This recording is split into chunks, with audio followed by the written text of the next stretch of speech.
Welcome to This Explainer. Today, we're diving straight into a deeply moving story about grief, enduring family bonds, and the comforting mysteries of the twilight hours. It's titled Sleeping In on a Special Morning, and man, let's unpack the incredible journey it takes us on. So, we start with a really haunting premise. What happens when a recurring dream just refuses to fade away? It's a fascinating question, right? It completely blurs the line between sleep and waking life, pulling a man back to his most cherished memories, and, as you'll see, setting the stage for an extraordinary revelation. To truly understand this story, we've got to ground ourselves in the foundation of Steve Emerson's world, his life in Salmon Bay, his longtime sanctuary right by the sparkling water. Steve was a local boy through and through. He originally hailed from Lockfield, which was this rugged little logging town of just about 8,000 people. It was a tight-knit community, just big enough to have its own high school, and honestly, a whole lot of heart. And his family roots there ran incredibly deep. Back in 1955, his dad, Steve Sr., joined the local utility company. Fast forward to 1990, and Steve moved into his own modest home in Salmon Bay. But then, a massive shift happened. In 1998, his dad passed away. That profound loss made Steve and his mom, Sandra, fiercely close. We're talking a sacred tradition of Sunday dinners every single week. That bond carried them all the way to 2020, which brought a quiet, heavy solitude to Steve's world after his mother peacefully passed away of old age. But out of that profound silence, something shifted. A gentle wake-up call emerged, an echo in the twilight. He began experiencing these incredibly vivid, cinematic dreams that always arrived in those quiet, early morning twilight hours. And, these weren't just blurry dreams. The sensory details were absolutely intense. He wouldn't just see things, he would hear his name, Steve, spoken as clearly as if she were standing right there by his pillow. And then came the touch. He'd feel a distinct, warm pressure on his right wrist. It was the exact same grip, the exact same pressure his mom used when guiding him through crowds as a little boy. It was so real, so electric, it would literally jolt him upright in bed, heart hammering with adrenaline, only to realize he was completely alone in the morning light. By the last week of June 2026, this wasn't just an occasional thing anymore. It was happening every single night, like clockwork. But here's the really fascinating part. Instead of being terrified by these jarring wake-up calls, they actually became a nightly comfort. Steve actually began looking forward to bedtime just to feel that closeness, that haunting but beautiful echo of his mother. Which brings us to a birthday to remember, June 29th. Steve woke up that day knowing it was highly pivotal. It was his mom's birthday, and he had a very heartfelt, specific plan to honor her memory. He decided to lean right into that sensory nostalgia by cooking the ultimate comfort food. First, he sizzled up some thick-cut pork chops in a cast-iron skillet. Then he stirred in Campbell's cream of mushroom soup to let it bubble into that rich, velvety gravy only a mom can perfect. Finally, he served it all over a huge mountain of fluffy white rice with a side of canned sweet peas.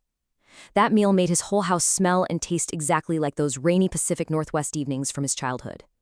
Taking that first bite, he closed his eyes and could practically hear the hum of her old kitchen radio. After dinner, feeling the warmth of a full stomach, Steve spent hours pulling out dusty photo albums. Tracing his fingers over those glossy 1960s and 70s prints, he saw his mom laughing at a backyard barbecue, his dad proudly holding a freshly caught salmon, and a younger version of himself with scraped knees and a wide grin.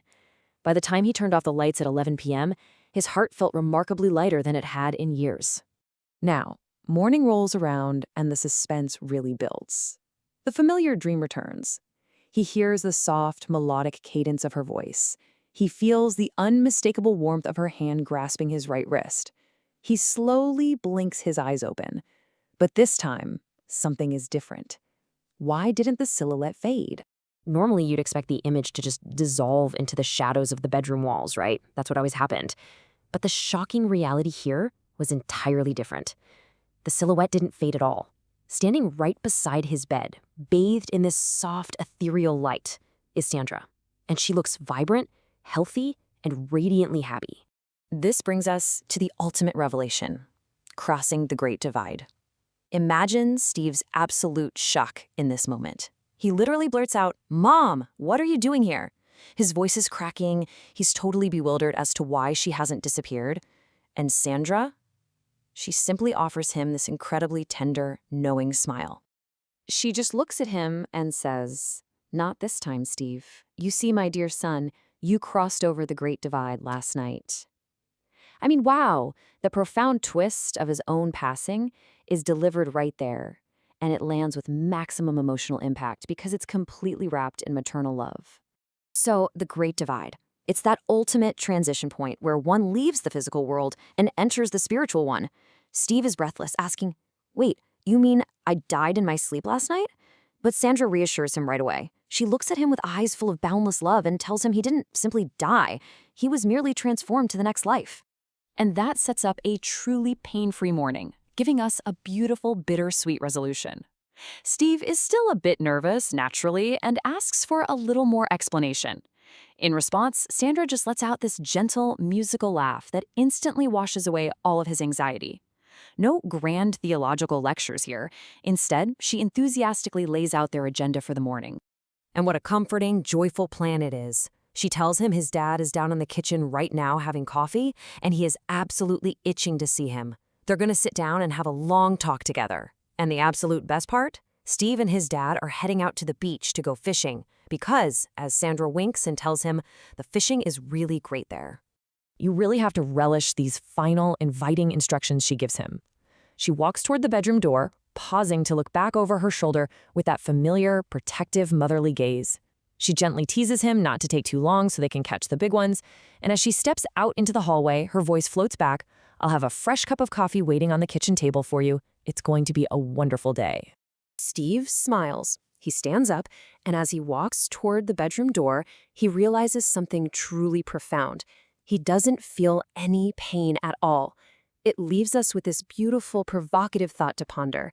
What does it really feel like to take that first step into the next life with absolutely no pain? It's a stunning conclusion that leaves us with a sense of immense peace, deep curiosity, and honestly, a much lighter heart.